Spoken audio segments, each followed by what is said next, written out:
This is big breaking emergency news. The largest port in the United States has just been shut down, and this is due to protesters blocking the road and blocking the highways coming northbound into the United States from Mexico. So let's get into the details here really quick, guys. Please just hit that like and hit that subscribe. I'm posting every single day, keeping you guys updated on this big urgent news, and it just helps to get these warnings out. I appreciate that. So this is what's going on right now in Laredo, Texas. All right, this is in southern Texas on the border with Mexico, and protesters inside of Mexico in Nuevo Laredo, Texas. All right, it's right south. It's like the same city, and half of it's in Mexico, half of it's in Texas.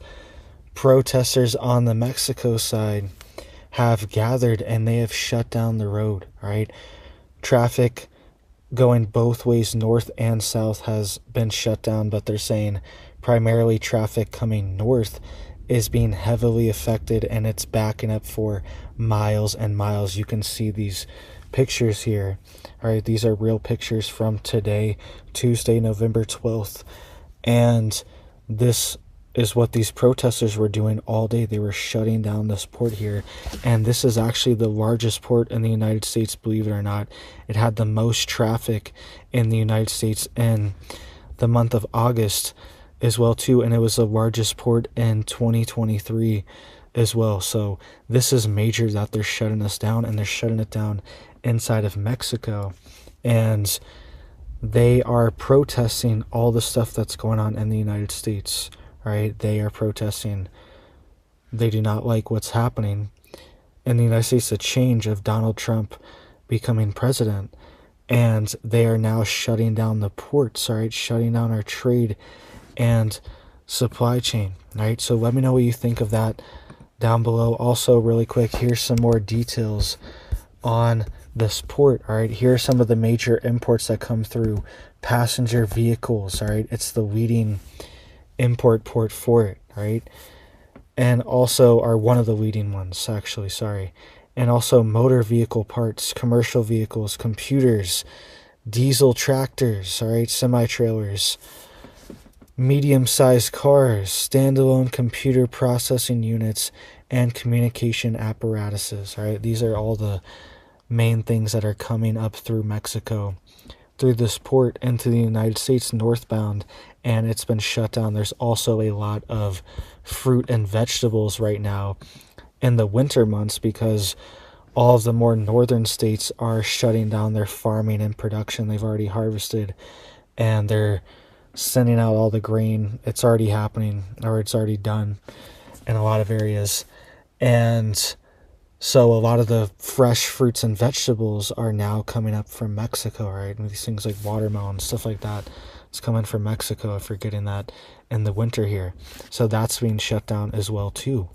And it's saying here that the protest at the southern border, right, is, quote, blocking all northbound cargo trucks carrying goods from Mexico to the United States, and are being blocked at the bridge, right? This is at the World Trade Bridge.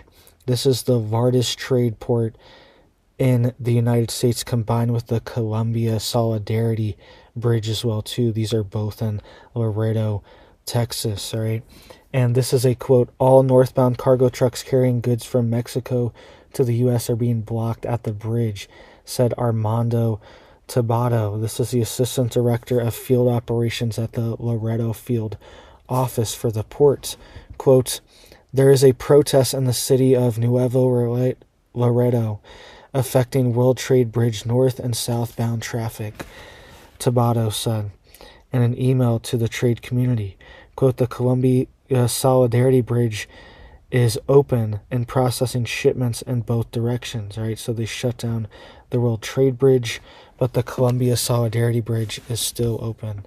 They're saying that hundreds of people have been reported to be involved in the demonstrations, and according to multiple people, the demonstrators are seeking justice for people that disappear at the U.S. southern border as well too. They're saying that there's lots of migrants and people, which is actually true, that disappear at the southern border, and they're also protesting that, right? And they're on the Mexico side doing this.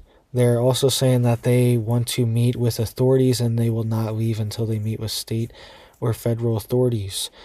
They're also saying that this port is the largest port among 450 airports, seaports, and border crossings in the United States, right? So 450 other ports of entry.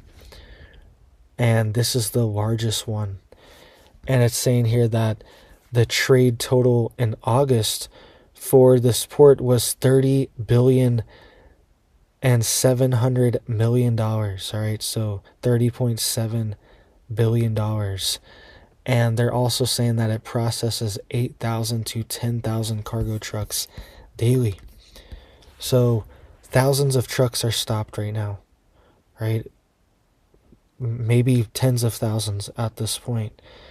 And these protesters are just shutting it down. We're also seeing these protests in different cities throughout the United States, right? They're saying that they have made multiple arrests inside of Seattle and felony arrests, right? They're making even more arrests in the past few days because there's been lots of chaos there in Seattle. There's been protests, there's been these black-clad gangs that people are saying is most likely Antifa. They're not really identifying themselves, but these black-clad, black masks, all decked out in black and have their faces covered.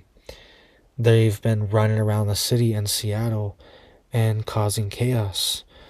And there's been felony arrests for destruction of property that's happened just in the past few days as well too, right? So this chaos is erupting throughout the United States, and we saw protests in Chicago.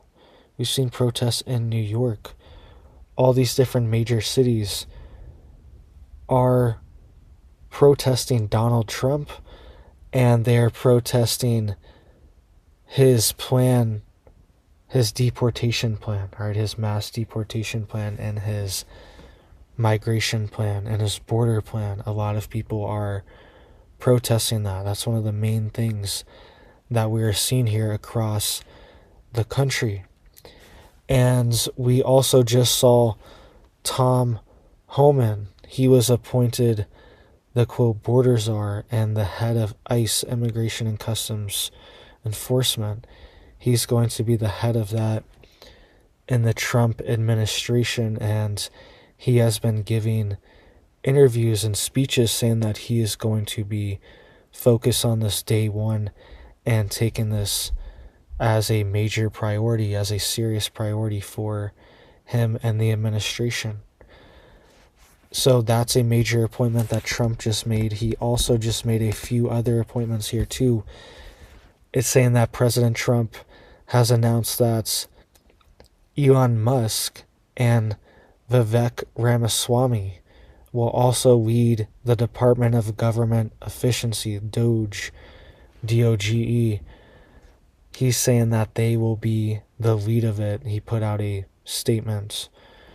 All right, so another appointment is Trump has nominated Pete Hegseth, Fox News host, as the Secretary of Defense. Those are the confirmed nominations that I am seeing right now. There's rumors swirling about some other names and other positions, but I haven't seen many of them confirmed. I don't want to spread any ones that I'm not 100% on. And Pete Hegseth is a veteran, and Trump appointed him as the Secretary of Defense. All right, so that will be a change. It seems like he is looking for people that have been loyal to him, right? Even if they don't have the most bureaucratic qualifications, right? The most government qualifications, years of government experience. it seems like he's nominating people that have been loyal to him for years, though, and have, been on the Trump train. And that's who he's nominating, right? Because he seems like he got burned a lot his last term, right? From 2016 to 2020. He appointed a lot of bureaucrats and people that are kind of insiders in the government before he even got there. And it seems like a lot of those people were not listening to Trump's orders and the things that he wanted them to do. So it seems like what he's doing now is appointing people that he thinks will listen to him and will be loyal to him. All right, so please hit it up for me down there, guys, to help get these warnings out. I appreciate that. Let me know what you guys think down below, right? Big stuff going on. These ports being shut down, protests going on. I think this is just the start. I think it's going to get a lot worse right around the inauguration, and also once Trump is actually inaugurated and officially the president. I think then we are going to see a lot of stuff bubble up. We saw that from 2016 to 2020. We saw riots, we saw cities burning, we saw chaos. Okay, so I'm worried that things like that could start happening once he is president. All right, they might start activating these forces, these groups, some of them even paid groups. They might start sending them out to these cities, these agitators, to get people riled up and to start things to get it going. All right, I think this is just the start. This is just a test run, having this port shut down. All right, so let me know what you guys think. I hope you guys are staying safe, staying prepared, and stocked up. I hope you have big blessings for your life and your family, and I hope you have a big old blessed day.